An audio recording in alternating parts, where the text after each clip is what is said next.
बात कर लेते हैं अगली खबर की। जिला मुख्यालय से महज 6 किलोमीटर दूर एकलव्य आदर्श आवास विद्यालय अचली सेमर खापा की 2 छात्राओं के द्वारा विद्यालय की एक अतिथि शिक्षक द्वारा गलत व्यवहार की शिकायत की गई। छात्रों की शिकायत पर अनुसूचित जाति अनुसूचित जनजाति कल्याण थाने में आरोपी शिक्षक सत्यम खरे निवासी सिविल लाइन जिला सागर के विरुद्ध मामला दर्ज किया गया। मामला संज्ञान में आने के बाद मंडला कलेक्टर डॉक्टर सलोनी सिडाना ने एकलव्य विद्यालय पहुंचकर पीड़ित छात्राओं से मुलाकात कर उनसे चर्चा की। साथ ही आरोपी अतिथि शिक्षक को तुरंत बर्खास्त कर दिया गया। वहीं स्कूल के प्राचार्य जीएल कामड़े और छात्रावास अधीक्षक को भी नोटिस जारी किया। मंडला से नीलेश ठाकुर की रिपोर्ट। मीरा मानवटकर है, मैं अतिथि अधीक्षिका हूँ एकलव्य कन्या छात्रावास से। मैडम ये शनिवार जब ये घटना घटी तब मैं हॉस्टल में ही थी। वो बच्चियाँ मुझे बिना बताए उन सर यहीं पे रहती हैं ऊपर पे, तो वो उन लोग वहाँ पर गई और उनके साथ में जो भी घटित हुआ उन्होंने मुझे तुरंत नहीं बताई। मुझे लगभग रात के 8:15 बजे पता चला इस चीज़ के बारे में, और मुझे जैसे ही पता चला मैंने सर को बताई इस चीज़ के बारे में। सर फिर उस लड़कियों से लिखित भी ले लिया गया। सर ने बोले आमने सामने करवा लो, और टीचर क्या बोल रहे हैं, सही बोल रहे हैं कि गलत, तो उनको भी आमने सामने करा लिया गया। सुबह टाइम पे सर ने आकर मिले बच्चों से, बच्चों ने सब चीज़ जानकारी दी है, उन्होंने भी मना कर दिया FIR नहीं के लिए। फिर उसके बाद में हमने 11 बजे पेरेंट्स से बात करें।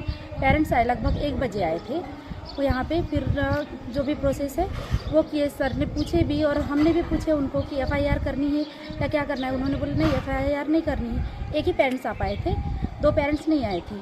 2 बच्चियों के पेरेंट्स में से एक ही आए थे, एक की दूरी ज़्यादा थी तो इस वजह से नहीं आ पाए थे।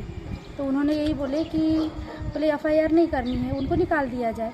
तो फिर वही चीज़ करेंगे। नहीं लंच टाइम था उस दिन, एग्ज़ाम चल रहे थे यहाँ पे, भागवत गीता और परिवर्तन वाले एग्ज़ाम थे। तो इस वजह से बच्चे छूटे थे और यहाँ आए थे और लंच कर रहे थे, तो मैं भी किचन में ही थी वहाँ पे। उनसे बात करना था, तो ऐसा कुछ नहीं की। प्रिंसिपल भी केस को दबाना चाहती। कुल मिला कि वो प्रिंसिपल जो उनके सहभागी हैं उनको भी सज़ा मिलना चाहिए। अच्छा, और वो शिक्षक जो थे वो कहाँ हैं? वो बता रहे हैं छुट्टी में चले गए फरार। तो आप क्या चाहते हैं उसको भी सज़ा होना चाहिए। जो आज कलेक्टर मैडम के द्वारा आपको आश्वासन दिया गया, जो कार्रवाई की गई, उससे आप संतुष्ट हैं क्या? कलेक्टर मैडम से बहुत संतुष्ट हैं। उन्होंने खुद चल के आके और ये सब स्थितियाँ देखे और कार्रवाई के लिए आश्वासन दिए। ऐसी शिकायत मिली थी कि एक अध्यापक के द्वारा जो है गलत व्यवहार किया गया है कुछ बालिकाओं के साथ। उनके विरुद्ध FIR भी दर्ज कर दी गई है और उनको तुरंत से टर्मिनेट भी कर दिया गया है।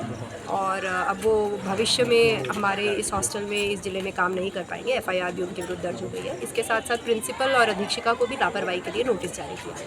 मैम, कुछ 1 साल पहले कुछ ऐसी घटना घटी थी कि छात्रावास से एक बालिका जबलपुर भाग गई थी, वहाँ से पकड़ी गई थी। जी, ऐसी पहले जो घटनाएं हुई हैं हमने उसका भी संज्ञान लिया, पर भविष्य के लिए हम ऐसी रणनीति बना रही हैं कि हमारे यहाँ की बच्चियाँ ज़्यादा सेफ रहें। और हम बच्चियों में भी ये कॉन्फिडेंस इंस्टिल करने की कोशिश कर रहे हैं कि अगर उनको कोई भी समस्या आती है तो वो हिचके नहीं और अपनी बात एकदम स्ट्रांगली हमको बता सकें। हमारी प्राचार्य जीएल कामड़े। सर, जैसे कि कुछ छात्राओं के साथ स्कूल में जो घटना घटी रविवार के दिन, क्या है पूरा मामला? क्या है, रविवार के दिन का मामला है। मुझे इसकी जानकारी रात्रि 9 बजे हॉस्टल वार्डन के द्वारा सूचित किया गया। हॉस्टल वार्डन को मैंने बच्चियों से लिखित आवेदन लेकर कार्रवाई करने के लिए कहा। जैसे कि बताया जा रहा है कि जो आरोपी से इसमें स्कूल परिसर का कोई हाथ नहीं है। बिना जो दोषी शिक्षक है, अचानक सुबह उसको जब बुलाया गया तो वो यहाँ से गायब था। क्योंकि अगर रविवार की घटना है, करीब कितने बजे, 1 बजे की घटना है, 1 से 1:30 बजे की, तो ये तो FIR तक शाम तक हो जानी थी, कार्रवाई जो भी होना था, शिकायत। बच्चियों के द्वारा हॉस्टल में उपस्थित होने के बाद भी बच्चियों ने किसी भी प्रकार से हॉस्टल वार्डन को शिक्षक के पास जाने की अनुमति नहीं ली। क्योंकि संडे का दिन था इसलिए गेट खुला था। यदि किसी भी प्रकार से बच्चियां प्राचार्य से अनुमति लेती मिलने के लिए या अधीक्षिका को सूचना दी जाती तो यह घटना कदापि नहीं घटित होती और दोषी शिक्षक भी अपना मतलब इस प्रकार से कृत्य करने से कृत्य नहीं कर पाता। जब बच्ची शिक्षक मतलब दिन में 12:10 से 1:30 बजे के बीच में लंच था और यह घटना 1:30 बजे की है और लड़कियों के द्वारा इस 1:30 बजे की घटना को दिन भर नहीं बताया गया और रात में जब 9 बजे उनसे हॉस्टल वार्डन पूछी तब बताया गया। यदि वो घटना दिन में ही बता दी जाती तो यह घटना दोषी शिक्षक मतलब गायब नहीं हो पाता। सर इतना की दृष्टि से पूरे तरफ चारों तरफ पूरे विद्यालयों में सीसीटीवी लगा है, विद्यालय में भी सीसीटीवी लगा है, रात्रि गार्ड रहता है, रात्रि में केयर टेकर रहता है, नर्स भी रहती है, सभी प्रकार की सुविधाएं हैं। क्योंकि यह घटना इसलिए घटित हुई, बच्ची हम न तो हॉस्टल वार्डन से पूछी न तो हमको पूछी कि मैं टीचर मुझे मतलब रूम में बुला रहा है तो मैं जाऊं या नहीं जाऊं। यदि किसी भी प्रकार से हमको इस प्रकार का संज्ञान में रहता तो हम दोषी शिक्षक को छोड़ते नहीं। इसके पहले भी शिक्षक का इस प्रकार से कोई भी गतिविधि नहीं है। शिक्षक सभी बच्चों के द्वारा कहना है कि बहुत अच्छा अध्यापन कार्य कराते हैं, लेकिन यह घटना मुझे इस घटना के लिए बहुत दुख है, खेद है कि इस प्रकार से कृत्य एक शिक्षक को शोभनीय नहीं है। जैसे क्या है हमारे विद्यालय में कोई भी टीचर आते हैं, कोई भी पेरेंट्स आते हैं तो उनका आधार कार्ड लिया जाता है, उनका साइन लिया जाता है, बिना पेरेंट्स की अनुमति के नहीं जाने दिया जाता। मेन गेट यहाँ मेन गेट में 3-3 गार्ड रहते हैं, इनकी शिफ्ट लगी हुई है, इसमें सब सीसीटीवी कैमरे लगे हुए हैं और इसके अलावा हम बहुत सारी सुविधाएं यहाँ पर हैं, जिसमें सीसीटीवी है, गार्ड है, वहाँ पर आवक जावक पंजी है जिसमें दर्ज किया जाता है कि कोई भी व्यक्ति आता है जाता है।